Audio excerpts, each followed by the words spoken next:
Imagine there's no heaven. It's easy if you try. No hell below us. Above us only sky. Et salut tout le monde! Alors on va faire une petite vidéo aujourd'hui. On va tester mon nouveau joujou. Je vous montre ça tout de suite. Hop, on va tester le Stormbag. Alors ça, qu'est-ce que c'est? Et ben c'est un tourmentin qu'on se met directement sur le génois enroulé autour de l'enrouleur et qui permet en fait d'avoir une voile d'avant sans installer d'été largable. Voilà. Alors, je viens de l'avoir. On va faire le test vraiment en direct live. Donc je l'ai jamais essayé, je l'ai jamais déroulé. Donc on va le faire en direct, voir comment ça s'installe pour la première fois. Alors sachant que bien sûr j'ai décidé de m'entraîner au port pour le faire. En règle générale, il faut toujours faire ça hein. Quand on ne connaît pas quelque chose, c'est plus simple de s'entraîner au port plutôt que de le faire quand ça bastonne. Donc voilà, donc moi je fais tout le temps pareil. C'est pareil pour une prise de riz ou quoi, quand on veut essayer nos bosses de riz, voir comment la voile se comporte, tout ça, c'est beaucoup plus simple de le faire au port. Bon, et donc l'idée générale, c'est qu'il y a deux types de génois. Soit un génois qui est à endrailler, donc directement fixé sur l'étai avec des mousquetons. Et dans ce cas-là, pour changer de voile ou pour réduire la voile, il faut tout simplement changer l'intégralité de la voile. On va à l'avant, on affale la voile et on en met une autre à la place, plus petite. Voilà. Et quand on a un génois sur un rouleur, et ben là c'est beaucoup plus simple parce qu'on peut du coup simplement en tirant sur un bout, enrouler le génois et donc réduire la voilure si le vent monte. Maintenant, ça a quand même l'inconvénient majeur de très mal se comporter à partir d'un certain seuil d'enroulement et à partir d'une certaine force de vent. C'est-à-dire que quand le vent monte trop, quand on est obligé de trop l'enrouler, la voile n'est plus assez efficace pour tenir le près notamment. Donc en gros, le génois enrouleur, c'est très bien jusqu'à une certaine force de vent. Alors ça dépend beaucoup des bateaux et beaucoup de l'état de la mer. Enfin, passer cette force-là, il faudra souvent passer sur une voile d'avant plus petite, donc ça peut être un solente, ça peut être un tourmentin. Et à ce moment-là, il faudra mettre en place un étai largable. On ne pourra plus se servir de l'enrouleur. Donc il faudra avoir un second étai qu'on viendra installer à la place pour endrayer une plus petite voile. Voilà, un tourmentin. Et le Stormbag, mon nouveau copain, et ben c'est un génois qui est censé s'installer autour de l'enrouleur. Donc je vais vous montrer ça. Je vais vous montrer ça dans les conditions du direct, parce que je ne l'ai jamais fait, je ne l'ai jamais déballé. Et on va voir comment ça s'installe tout simplement. Alors voilà comment ça se présente. Ça se présente dans un sac très costaud. De prime abord, là c'est vraiment du très solide. Il y a le mode d'emploi dessus. Et donc bah, tout bêtement, bah, moi je vais lire le mode d'emploi. Et en 1, c'est ça. On enroule les écoutes de génois jusqu'au point d'amure. En 2, on clipse le sac autour du génois, A et B, et on relie les deux anneaux inox avec le mousqueton. En 3, on frappe la drisse de spi et on la mure avec les strops. En 4, on ouvre le sac en tirant sur l'écoute. Et en 5, on hisse et on borde selon l'allure. Voilà, une fois ouvert. C'est-à-dire que vous avez ici les écoutes.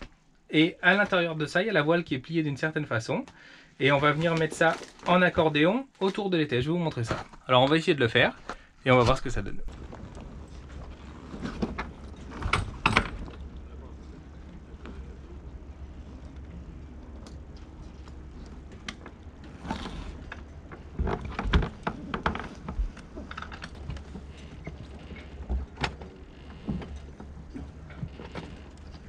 Bon voilà, a priori c'est en place.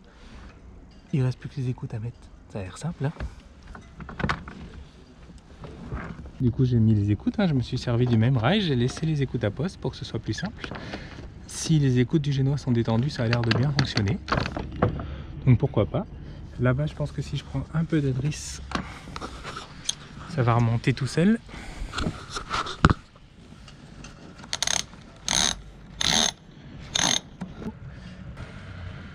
Et maintenant, du coup, en tirant sur les écoutes qu'on veut, ça devrait ouvrir le sac tout seul. Il faut tirer quand même.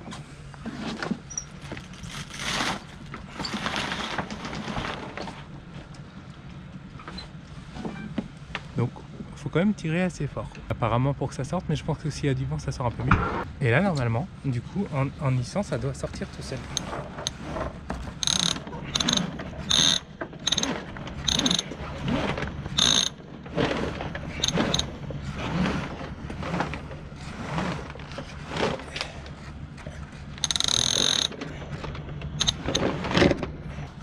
Donc là voilà, on a hissé et maintenant on a notre tourmentin qui est sorti.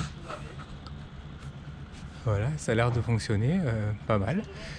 Là c'est clairement la première fois que je le mets en œuvre. Donc j'ai pas été longtemps sur la plage avant. C'est pas très compliqué, je pense que c'est encore plus simple quand il y a du vent parce que j'ai l'impression qu'il sort plus tout seul quand il y a du vent. Et donc nous voilà avec ce nouveau Storm Bag de montée. Et donc pour la première fois que je le mets, franchement je trouve que c'est quand même hyper simple à mettre en œuvre. Et là regardez ce que ça donne vu d'ici. Du coup en fait c'est un double tourmentin si vous voulez. Hop, je sais pas si on verra bien. Et il y a de chaque côté en fait une voile et il y a des écoutes de chaque côté. Et ça me fait ma petite voile de tempête. Et donc voilà, nous voilà rendus avec notre Storm Bag de hissé. Voici ce que ça donne. Donc là vous voyez on a clairement une voile qui est 3 fois plus petite. 3 fois plus petite que le génois complètement déroulé. Et si on avait enroulé notre génois de cette façon-là, en fait, on aurait un très mauvais génois, très creux et qui ne pourrait pas du tout faire de cap. Et sans ce système de Storm Bag là, qui s'installerait autour qui s'installe autour de l'enrouleur, il nous faudrait avoir en fait un autre étai, un second étai, sans enrouleur qui viendrait se fixer à peu près ici.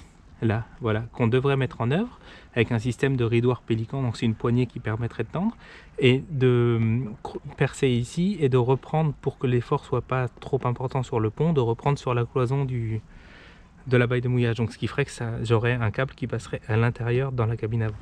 Voilà, c'est ça que j'ai voulu éviter. Il est l'heure d'installer ce truc là, donc on va voir ce que ça donne. Bon, moi je suis à peu près sûr que ça s'affale facilement, on va essayer, mais par contre du principe que le vent ça y est s'est calmé. Hop, ça descend tout seul. À la limite, on va un petit peu aider à l'avant. Hop, là j'ai lâché. Hein. On va un petit peu aider à l'avant.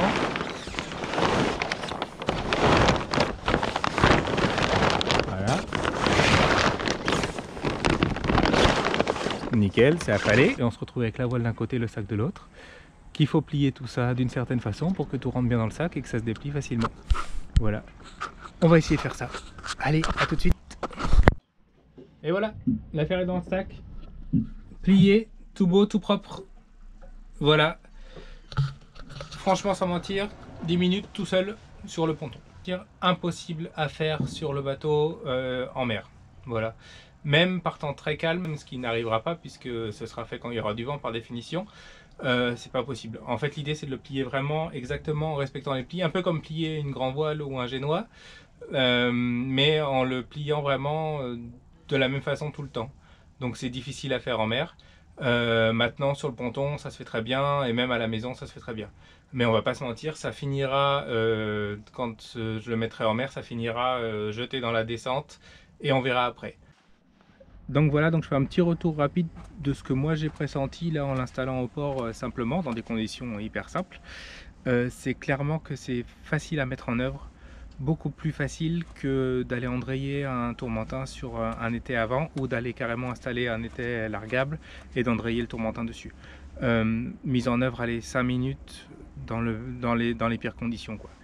Maintenant, le seul petit défaut, c'est que à plier, c'est quand même compliqué. C'est quand même compliqué parce que il faut vraiment que ce soit plié pile poil. Je ferai une vidéo prochaine où je ferai une installation en mer dans des conditions de vent pour voir ce que ça donne et pour voir aussi comment ça remonte au près et tout ça parce que c'est finalement le plus important. Mais ça, les tests sont tellement positifs que je me fais pas trop d'idées, ça a l'air de bien fonctionner. Et donc du coup, honnêtement j'ai l'impression que c'est quand même une solution alternative à l'étai largable et au tourmentin vraiment intéressante. En tout cas, moi, je vais continuer avec ça. Et voilà, à très bientôt pour une prochaine vidéo. Et un grand merci à tous parce que vous êtes de plus en plus nombreux à vous abonner. Je crois que là je suis proche des 300 abonnés, ce qui est clairement 100 fois plus que ce que j'avais espéré avoir dans toute ma vie. Donc c'est super sympa, c'est toujours un plaisir d'échanger avec vous, vraiment, surtout sur le sangria, sur le voilier. C'est avec un grand plaisir que je réponds à tous vos commentaires, que je réponds à toutes vos questions. C'est vraiment sympa d'échanger par ce biais. Donc merci beaucoup, à très vite sur l'eau et sur vidéo. Salut tout le monde!